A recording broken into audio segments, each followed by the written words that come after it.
अगर आप भी अपने घर में ऐसे गावा का पेड़ लगाना चाहते हैं जिससे मस्त मस्त फ्रूट बने तो आप इस टेक्निक को ज़रूर फॉलो कीजिए। वीडियो को आखिर तक देखिए, आपको पूरा प्रॉपर पता चल जाएगा। This technique. First, you need to select a healthy, vigorous guava branch of good variety. Using a sharp knife, make a ring-shaped cut around the branch, about 1 to 2 inches long.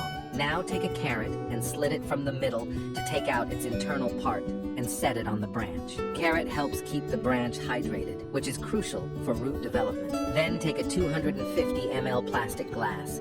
Cut one side of the plastic glass, set it on the branch, and stick it with electrical tape. Then fill the glass completely with wet cocoa peat. If you don't have cocoa peat, you can use garden soil. Cover the glass with a polythene. After 45 days, look friends, how beautiful roots have grown. Once the roots are well developed, carefully separate the branch from the mother plant. Now I will plant this tree in a